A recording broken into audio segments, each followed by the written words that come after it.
Again, mga idol, kamusta po kayo lahat? Sana po ay okay lang po kayo. Once again, please do me a favor, please do subscribe and click our tiny notification bell para ma-update po tayo pag meron tayong mga new upload videos. Disclaimer na rin, ang video ito ay para lamang po sa may bukas ang kaisipan at may malawak na pangunawa. Kung wala ka po nito, maaari na lamang po mag-skip at mamili ng mga videos na nararapat po para sa inyo.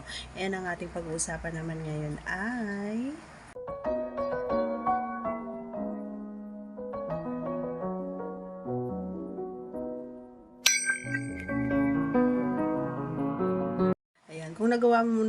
kung nagawa ko na ba daw itong posisyon na ito mga idol, yung nakatayo ako tapos nakataas ang paa.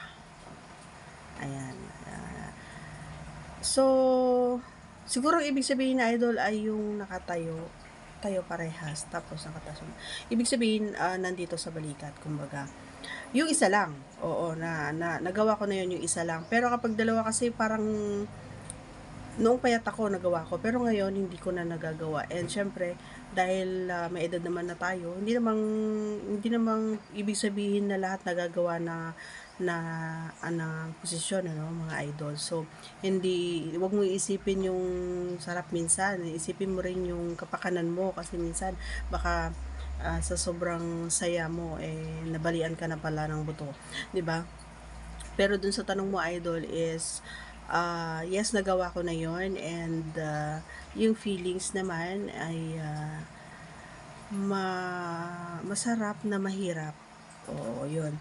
Kasi nga ito yung posisyon na napakahirap. Oo, kasi masakit sa balakang, masakit sa binti, and kailangan mong alam mo yung, kasi lalong-lalo na kapag hindi kayo pantay ng height, mahirap yon, especially kapag mas matangkad siya. So, kawawa siya, mahirapan siyang bumaba, kumbaga. Kasi, syempre, kahit na nakataas na yung papa, medyo bababa siya para lang maipasok. At,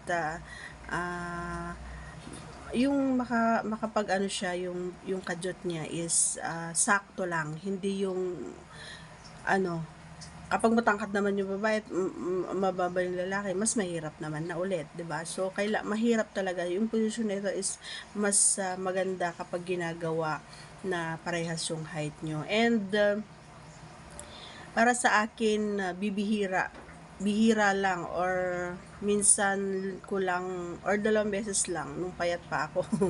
Yan. And 2 beses ko lang nagawa ito kasi nga inuulit ko, hindi madaling gawin, pero masarap siya sa pakiramdam, kasi nga yung lalong-lalo na lalong nakataas yung paa is pasok na pasok, kumbaga, si Oten doon. Hindi siya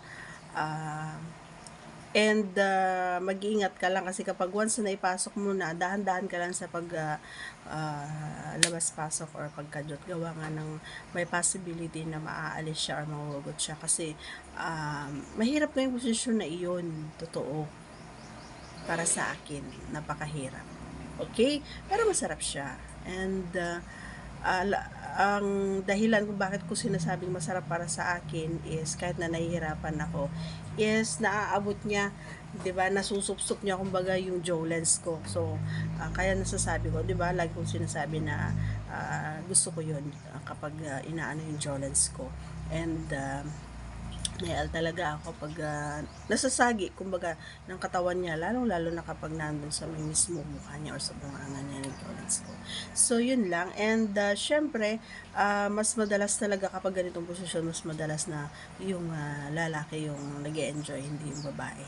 Maliban na lang kung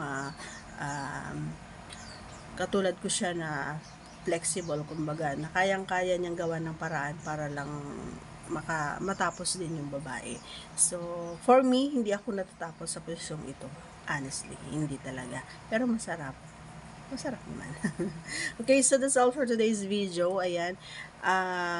Baka hindi ka pa nakasubscribe bago mo tapusin ang ating video. Ayan, subscribe na po at click mo na rin ang ating tiny notification bell para ma-update ka pag meron tayong mga bagong i-upload na videos. Thanks for watching, everyone. God bless. Bye!